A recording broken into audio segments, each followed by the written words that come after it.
Well, there's been a shocking murder in Mangaluru. Prohibitory orders imposed in Dakshina Kannada.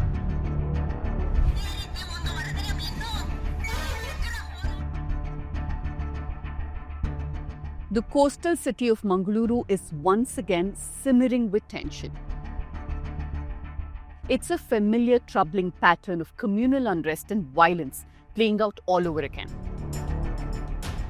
In just 1 month, the city has witnessed a lynching, 2 murders and multiple stabbings. Ashraf, Suhas Shetty and now Abdul Rahman. Each of these incidents have further deepened divides. Social media, of course, is being used to amplify the unrest. Exaggerated claims and outright fabrications are spreading fast, fueling anger and suspicion. Mainstream media, by the way, isn't far behind. Much of the coverage has been provocative and one-sided. ಈ ಬ್ರುಟಾಲಿಟಿದು training ಕೂಡ ಕೇರಳದ forest ಅಲ್ಲೇ ಆಗೋದು. ಹೌದು ಖಂಡಿತ. Meanwhile, right-wing Hindutva groups are back to their familiar tactics from the playbook. So what exactly is happening in coastal Karnataka? Let me explain.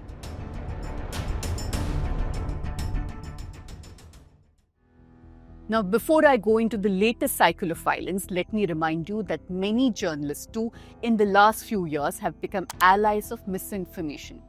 They help spread communal falsehoods and amplify polarizing messages. Now, here at the News Minute, we have a track record of ensuring that we report from the ground and not peddle agenda. We join the dots and give the big picture of why these communal incidents take place. We bring you voices that are sidelined by others so you get all sides of the story. Now, we want to continue doing this and we want you to help us by becoming subscribers of the News Minute. This month has been particularly tough and we need at least 40 more subscribers to get us over the line. So do help us and give us that push. I have full faith that you won't let us down.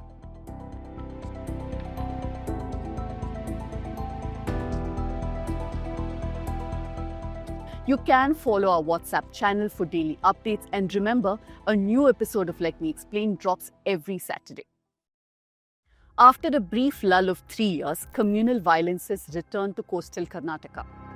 And the pattern, now almost unique to the region, is grimly familiar.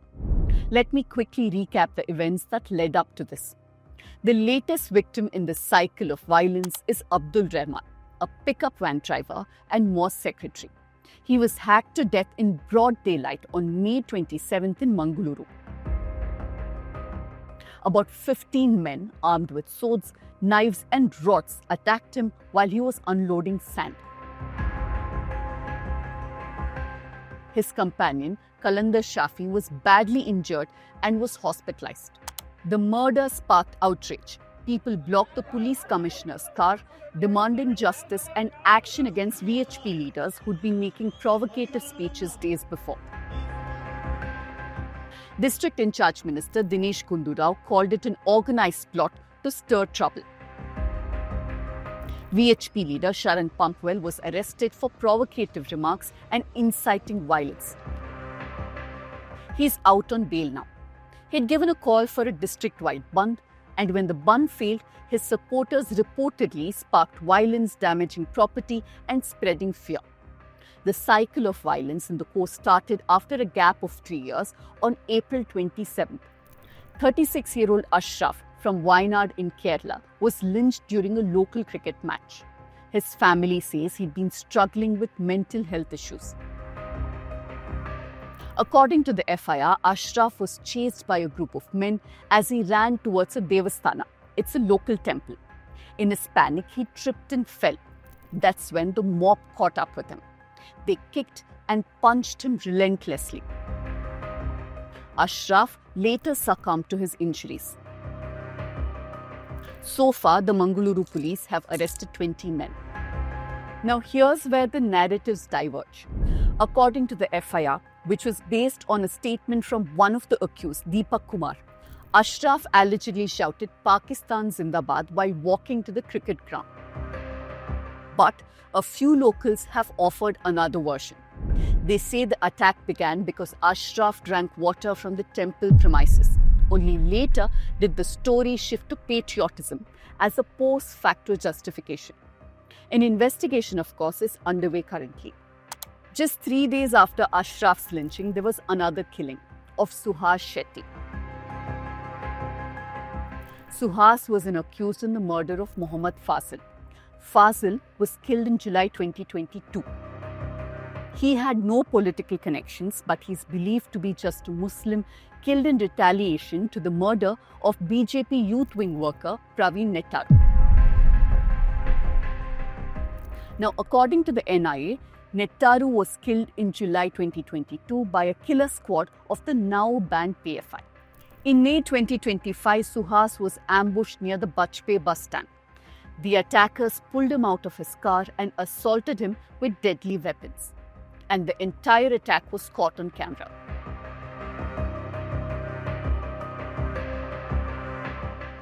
And who was behind the murder?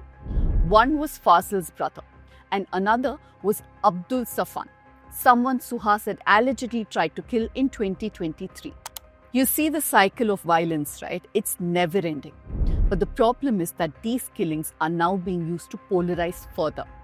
The day after Suhas's killing, 3 Muslim men were attacked in separate incidents. In another incident, a Muslim auto driver was stopped by a mob and the police had to intervene.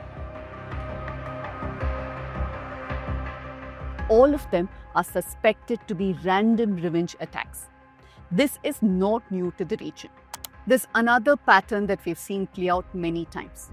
The right-wing organizations appropriating Hindus who are killed as Hindutva activists based on their convenience, like in the case of Suhas Shetty too. In 2022, after Suhas was accused in the murder of Fazil, Sharan Pampwell had said that Suhas was not a Bajrang Dal member. In fact, it was during BJP's tenure in 2020 that Suhas was registered as a rowdy sheeter. But later on, especially after he was killed, Suhas has been hailed and appropriated as a Hindutva leader by the BJP and other right-wing organizations. But in many cases, these Hindutva activists were rarely actually affiliated with the RSS, says Naveen Suranji. Naveen is a senior journalist who's reported on communalism closely in coastal Karnataka for many decades now. Let me give you a few more examples. In 2017, an 18-year-old named Paresh Mishta was found dead in Shetty Kere Lake in Honnavara. His death sparked communal tension. The BJP claimed it was a hate crime, saying that Paresh had been burned with hot oil before being murdered. But 5 years after the murder, the CBI's report concluded that Paresh died from drowning. They found no proof that he was murdered or even tortured. This, by the way, is the CBI under the Narendra Modi government. This was not the only one. In July 2017, then BJP MP Shobha Karandlaje wrote to the union government. She claimed 23 BJP, RSS and Hindutva activists had been killed by jihadi elements in Karnataka since 2014. She called it a bloodbath. But Scroll reporter Shruti Sagar fact-checked the list. Of the 23, one person was still alive. 2 had died by suicide. 2 others were allegedly killed by their own sisters. Police investigations revealed most of the cases were linked to land disputes, political fights, or personal issues. Only 10 of the 24 cases, including one extra that the reporter found, had any real connection to Muslim groups. But facts notwithstanding, the list was used to spread hate. Naveen says the notorious Kadle Manja gang earned the title of Hindutva warriors when they attacked Muslims in the region. But later, when Manja was killed by his own gang in 2009, the gang was labelled as anti-Hindu. Later, his killers again attacked Muslims and they were again hailed as Hindu activists. For many, religion is politics and business, and deliberate spin is used to polarize so a few people can benefit from it. But in all this, the way social media is being used is really concerning. Because on social media, there's a different kind of warfare happening. This post claims Suhas was murdered for protecting Hindu women from jihad, cows from slaughter, and because he spoke up for Hindus. Now, here's the catch. Before Fazil's murder, Suhas had 5 criminal cases against him. Now, many of his victims, as I already said, were Hindus. Some online voices are claiming that he's being smeared as a rowdy sheeter only because he opposed Islamist extremism. There are many posts claiming the same thing. But this document released by the Congress shows that instructions to open a rowdy sheet against Suhas was issued in June 2020. That's when the BJP was in power and the Home Minister was Basavaraj Bommai. The facts contradict this spin. WhatsApp groups, meanwhile, have been flooded with inflammatory, communally charged messages. Sample this viral video by Puneet Kerehalli, a Hindutva activist who has over 12 criminal cases against him.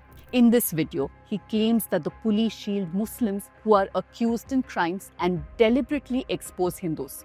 He says that they fix targets on Hindus so they can get killed. ನನ್ನವರೇ ಯಾರೋ phone ಮಾಡಿ ಪುನೀತ್ರೆ ಅವನು rowdy sheeter ಅಂತೆ ಹೌದಾ ಅಂತ ಕೇಳಿದಾಗ ನನಗೆ ಎದೆ ಚುಚ್ಚಿಬಿಡ್ತು ಕಣ. These claims have been picked up, echoed and amplified by several news channels. In fact, many newsrooms seem very eager to push conspiracy theories put forth by Hindutva groups. ಈ ಬ್ರುಟಾಲಿಟಿದು training ಕೂಡ ಕೇರಳದ ಫಾರೆಸ್ಟ್ ಅಲ್ಲೇ ಆಗೋದು. ಹೌದು, ಖಂಡಿತ. ಯಾಕಂದ್ರೆ ನಿಷೇಧಿತ ಸಂಘಟನೆದು ಕ್ಯಾಂಪೇ ಅಲ್ಲಿದೆ. Much of the coverage is full of hyperbole and hate. ಇವತ್ತು ಈ ರೀತಿ ಕುಮ್ಮಕ್ಕುಗಳನ್ನ ಕೊಟ್ಟು SDPI, PFI ಇವತ್ತು ಇಲ್ಲಿ ಕೆಳಗಡೆ ಚಾನಲ್ ಕೂತಂತ ರಜಾಕ್ ಅಂತವರು ಇವತ್ತು ಅವ್ರಿಗೆ ಪುಷ್ಟಿ ಕೊಡ್ತಾ ಇದ್ದಾರೆ. ಇದರಿಂದ ಈ ಗಲಭೆಗಳಾಗ್ತಾ ಇದಾವೆ. ಅದ್ರ ಜೊತೆಗೆ ಬಹಳ ದೊಡ್ಡ ಭಯೋತ್ಪಾದಕ ನನಗನ್ಸುತ್ತೆ ರಜಾಕ್. ಇವ್ರನ್ನ NIAದವ್ರು ಮೊದಲಿಗೆ ತಗೊಂಡು ಹೋಗ್ಬೇಕು. ಇವ್ರನ್ನ ತಗೊಂಡು ಹೋಗಿ ರುಬ್ಬಿದಾಗ ಸಾಕಷ್ಟು ಸತ್ಯಗಳು ಗೊತ್ತಾಗುತ್ತೆ. Across platforms, Suhas is being hailed as a Hindutva activist. ನೆನ್ನೆ 9:30 ನ್ಯೂಸ್ ಅವರ್ ಮುಗಿಸಿ ಸ್ಟುಡಿಯೋದಿಂದ ಹೊರಗೆ ಹೆಜ್ಜೆ ಇಟ್ಟಿಲ್ವೋ ಮಂಗಳೂರಿಂದ ಫೋನು, ವಿಡಿಯೋ ಸಮೇತ ಫೋನು. ಮತ್ತೊಬ್ಬ ಹಿಂದೂ ಕಾರ್ಯಕರ್ತನ ಹೆಣ ಬಿತ್ತು ಸರ್ ಅಂತ. There's little to no mention of his criminal record or that many of his victims, like I said, were Hindus too. That's how virtue signaling happens, by hiding uncomfortable facts, by weaponizing identity, and by fueling dangerous myths.